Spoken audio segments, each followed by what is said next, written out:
Hey everybody, it's Dick here. This is episode 10 of The Good, The Grit, and The Icy, Shakedown and my UK Scotland trip. This episode comprises when we first entered the Highlands National Park in Scotland. It's about 25 miles of road along the A82 between the bridge of Orchestra and Glencoe. The temperature was just hovering around 0 degrees centigrade. Frost was still on our bikes from when we left in the morning and all across the landscape around us. If you'd seen our previous episodes, you'll know that we're dealing with some soon-to-be catastrophic electronic failures, and our communication systems are starting to fail.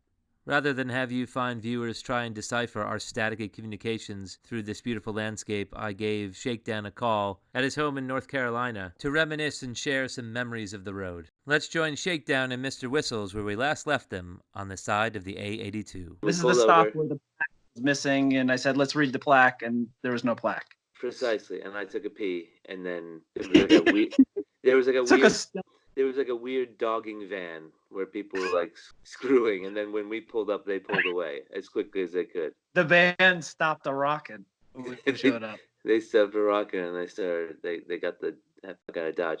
So just to our left was a frozen pond, lake. I don't know. I don't think it was a lake. There was definitely a body of water. So all around here was little tiny bodies of water frozen everywhere. Like this whole area was this hummocky terrain, lots of little ponds dotted around, like right there.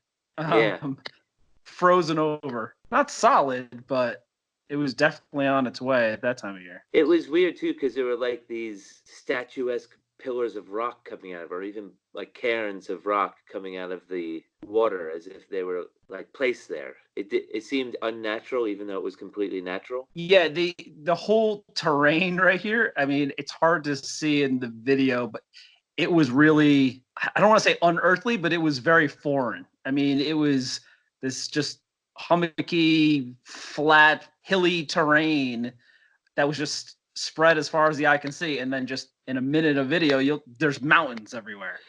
That's what killed me, because we entered the Highlands. We left these mountains and these mountain passes that we had come through down in the Trossachs, and then all of a sudden we're in this. I don't want to call them plains, but they're definitely not like foothills. It's like this meadowy. It's not permafrost. But it feels Arctic, doesn't it?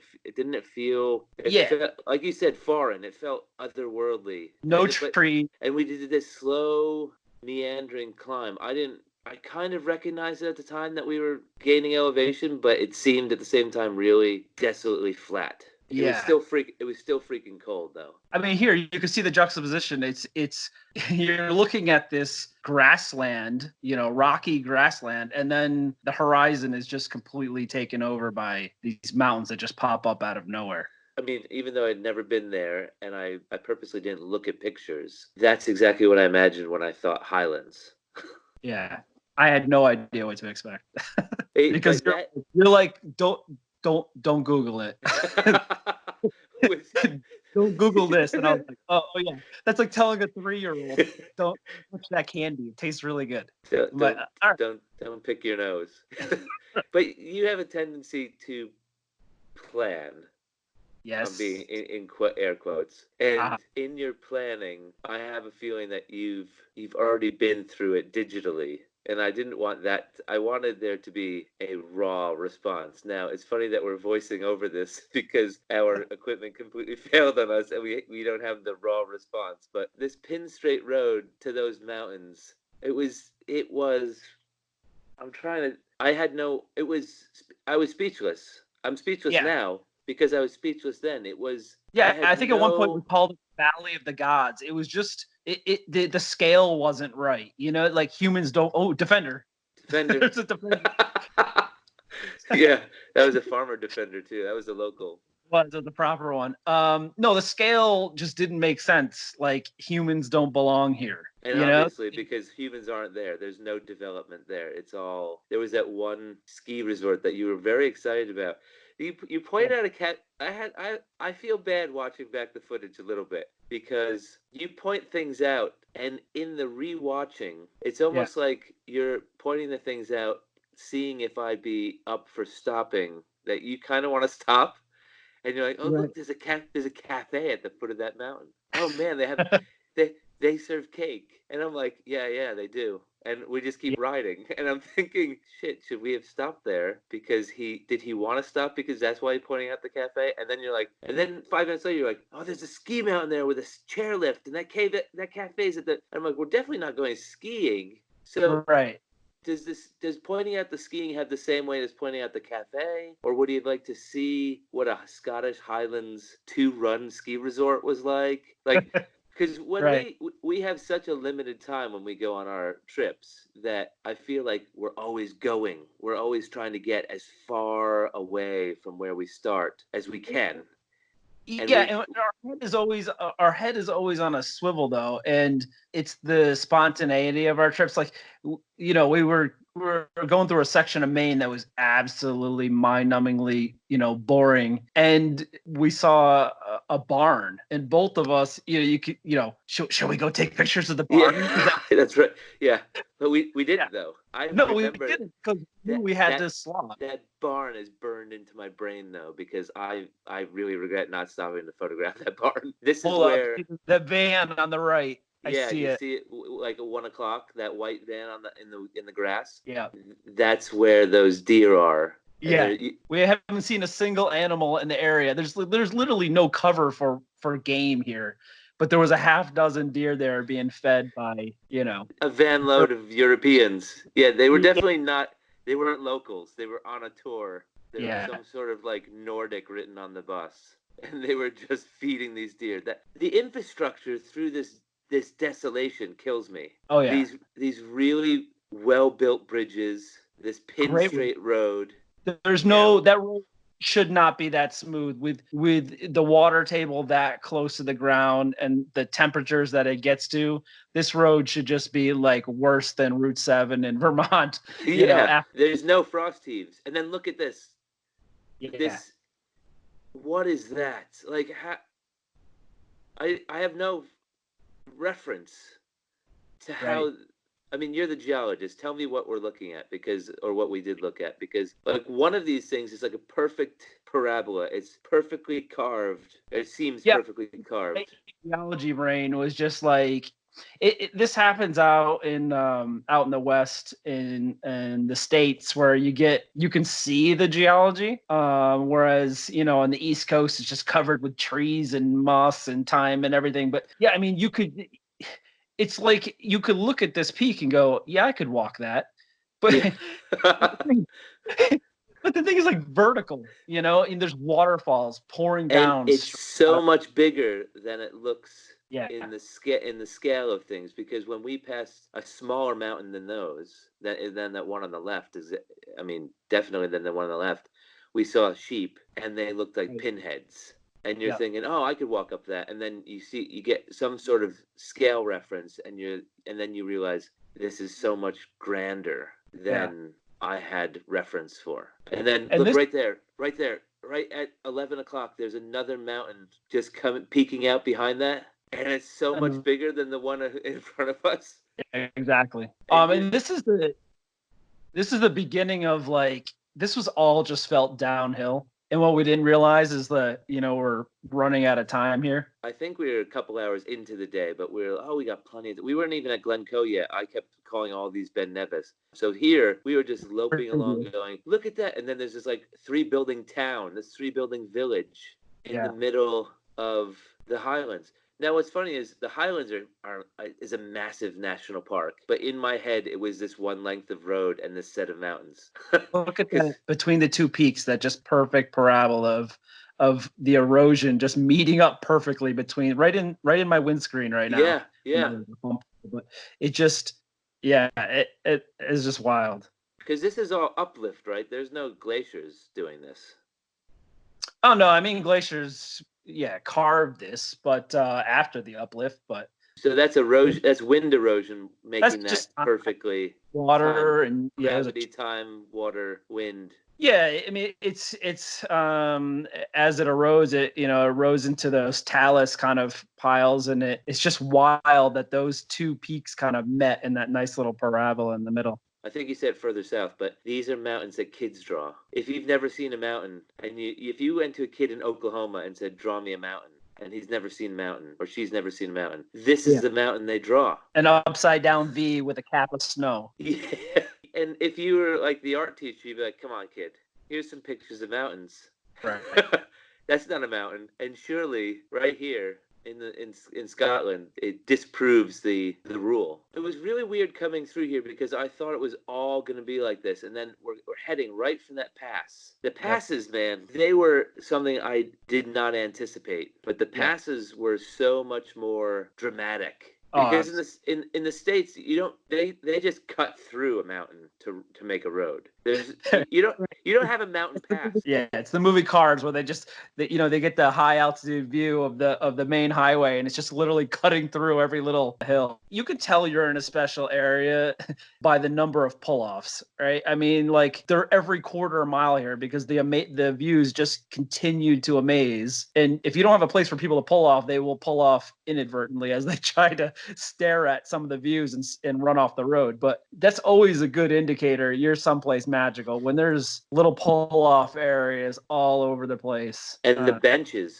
the random wooden benches, just like 30 feet off the road facing the mountains. People are just parking their car and sitting on a bench looking out into just the mountainous desolation. But also the number of people, it was freezing cold. There's still frost on the bikes. The number of people hiking towards these mountains. I'm with those people. Growing up in New York, the Adirondacks, the tourists, you go when the people aren't there and the bugs aren't there. So I'm with those people hiking at that time of year because temperatures are awesome. There's way less crowds and you're not dealing with black flies and everything else. Yeah, I buy that. Whenever I'm on a bike ride, I think I wish I was hiking. And whenever I'm hiking, I wish I was on a bike ride. When I was hiking through Virginia through the Blue Ridge Mountains and I saw a line of motorcycles go by, I'm like, oh, if I only had my motorcycles. And then as we're riding our motorcycle through here, I see people hiking off towards these mountains. I'm like, oh, if we could just stop and go for a hike. But high class problems. The number of people hiking on either side heading towards the mountains away from the safety of the warmth of their car was amazing to me at this time of year because they were just walking out into the wilderness. It's also that was interesting. I missed that. Did you see that stone hut that just went by? Mm-hmm. It was like a domed stone hut that I missed the first time around. The road this road was icy. This was really sketchy coming down through here. When we got to Scotland, I didn't think about it before we got to Scotland, but when we got to Scotland, I kind of felt like the beauty and the majesty and the desolation and the severity of the landscape and how similar it was to Newfoundland that it almost redeemed not having more time in Newfoundland. Like this was the redemption of this. We were seeing what we didn't see on the last ride. These random houses in this most dramatic landscape. I'm thinking, how do you work? This is boarded up too. I thought maybe, I don't know if that was boarded up for the season or if that was just vacant and we could squat there. Right. Okay, no one wants to live here. I could deal with that. There's like that's what I couldn't get my brain around. Two things: a house like that, you look out your kitchen window and you see those peaks like that. That's like fairy tale. That's crazy. And then the other thing I couldn't get my mind around is the people that are coming uphill past us are a lot of them are probably locals, are probably going to a job or going to their work, and this is their commute. Yeah. And my brain couldn't get around that. Like, this is what you see every day. Does it become ordinary, or are you just like every day smiling that this is your commute to work? I think there's probably a percentage of both because the white van guys that tore past us at like 100 miles an hour. Right. I think they're a bit desensitized. I felt they're a bit desensitized. I don't know. Whenever I catch a glimpse of a mountain, when you're approaching it and you're like, is that cloud or is that earth? Right. It always stirs me. So I like this guy. He's not looking at the mountains. He's to his next appointment. Yeah, I wish there were less people on this road so I can get there quicker. I felt along this A82 route a number of times like we were holding commuter traffic up. Is that a river there? Yeah, this whole road downhill here has been basically chasing that river / floodplain. I mean, that's that's the flat part where you can put a flat road in. Look, there's another little Yeah, cottage little cottage hut thing, man. in the nice farmland. I mean, all this flat area here, that's all been carved up by that stream going back and forth over the millennia, enriching the soil and making great farmland until it, floods and then your sheep. Yeah, in the States, when I see these little flat, arable valleys, I'm thinking this is the 100-year floodplain. But Right. is that, I was like, oh no, but we lost the farm to the flood, and you're like, of course you did, idiot. Like this, Yeah. this is what happens in this. But do you think that's the same? Does it happen everywhere in the world? Is this a floodplain ultimately? Well, it is, but the Europe has the experience of time, right? If they put Yeah, a farmhouse too close to the river and that farmhouse gets inundated or ruined or whatever, they build a little higher up or they move it. The States, just the history is so young, you get a couple hundred years, you don't have enough of those large events, so the trailer park gets washed away. yeah. There's another little house. Look at the house right on the other side of that lake, man. Oh, Those it's cracks. just Yeah, it's just yeah. It's I'm stumbling over my words because even just looking back on the screen, you can't wrap your mind around how beautiful and severe it is. But you're thinking at the same time, some group of people cut a road through here to get from this side of the mountains to that side of the mountains because right. we're gonna live here. We're gonna stubbornly live here, even though everything is telling us that we shouldn't. You know what I mean? Like, go south. Yeah, where's the building materials here? Where are the trees? That's why they live in It's stone huts. Yeah, we're yeah. just, I mean, we keep just staring at that. No, you're doing it too, but you're looking at the footage just like again in awe of what we're driving through. You could tell we're puttering along at times too because we're gobsmacked at what we're seeing. well, it's funny is too because you come out of this set of mountains and then you're in more, and you come out of that pass and you come down to something that's a bit more within your Ordinary. understanding. It's ordinary. It's not ordinary.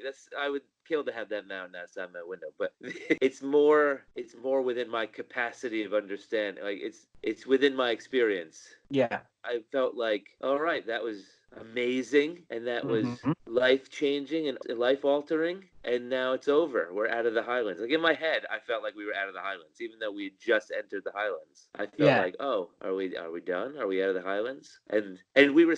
It was almost like, I don't know how long that ride was. Maybe 15 minutes through that past 25 minutes from when we started, but it was almost like you had hot fever sex, and then you just needed to stop and catch your breath. Yeah. We pulled off the road into the visitor center, and it was like, I'm spent. I gotta stop. Yeah. We needed to Was stop. where like I could hear it in your voice. You're like, oh, I don't know. Should we stop? And I'm like, yeah, we need to do a touristy thing, man. We need to do at least one touristy thing. I think it's I want to go back. It's one of I mean, there's very few things where, because life's so short, you want to experience more, you want to experience new things, but Yep. that's the place I'd like to return to. Oh, it's the same. It's a similar feeling to Newfoundland. I feel like we dipped our toe into it, Well, and yeah, definitely.